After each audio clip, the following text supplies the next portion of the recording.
If you only have 24 hours in a day, your success is dependent upon how you use the 24. How many hours a day you waste, or how many hours a week you waste. And the classic answer is something like 4 to 6 hours a day.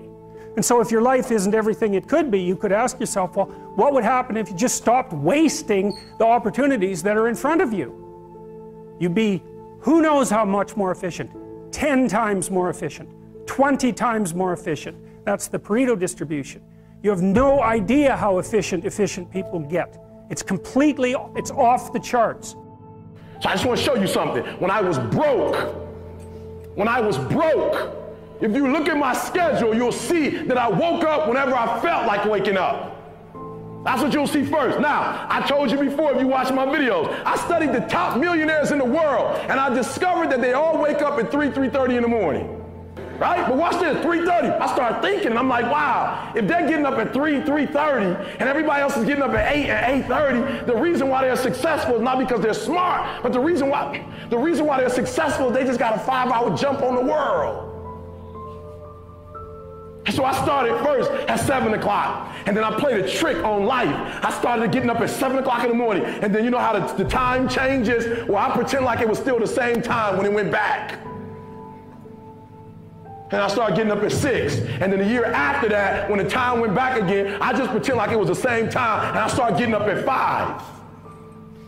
And then the next year, I started getting up at 4, and now I get up at 3. And I'm gonna be honest with you, I've been getting up at 3 for 6 months, and it's getting bad now. Sometimes I'm getting up at 2:15, sometimes 1:45, and I'm starting to see everything in my life change. Why? Because I'm putting more time in, and guess what? If you get up at 2 and put in work, if you finish, you can take a nap. I can tell you all about your life if you just write down your 24-hour schedule for me and you let me look at it. I can tell you where you're going to be in 5 years. I can tell you where you're going to be in 10 years. I can tell you where you're going to be in 20 years if you keep that schedule. Imagine a conversation with your future self. In that, let's imagine that the you of 20 years from now shows up at your doorstep, and that you is stronger, smarter, wiser, wealthier, healthier, happier.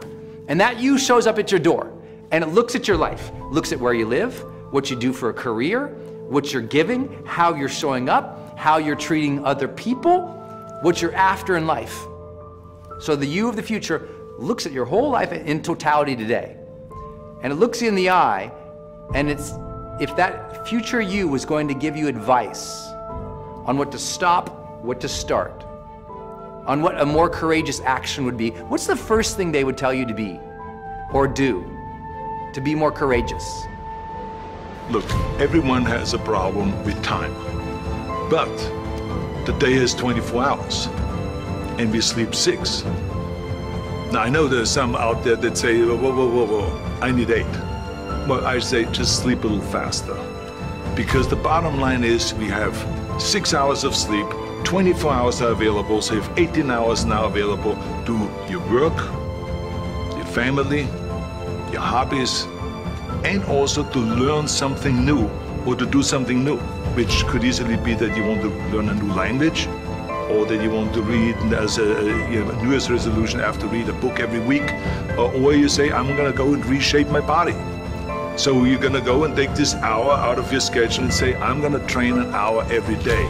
So this is, for most people, a huge challenge, but it is totally doable, I can tell them, because the kind of things that I did when I came to this country, I mean, I went to school, I was working on construction, I was working out my 5 hours a day, I was taking acting classes from 8 o'clock at night to 12 midnight, I was doing all of those things. I wanted to make sure that out of the 24 hours of the day, that I don't waste one single hour. Those hours were too precious. And so there I just want to tell people, don't give me this thing, I have a difficult time with the time and I don't have time for this and I don't have that. You have time, you make the time. Time is our most valuable commodity, right? And you can slice that and dice that a million ways, but at the end of the day, that's what it comes down to. All we are is the time that is allotted to us, right? And it's funny because it is the most important thing, but it's so easily, so incredibly overlooked. You know, I always say human beings are irrational beings, irrational creatures. right? We trade time, we trade now for the idea of someday, right? We'll start someday, we'll start later, we'll be happy later. It's something to think about, not once in a while, but every day. It's something to compare your actions to align your day with, because you'll find that when you make room for the things that you need, that you want, that you love, life becomes incredible.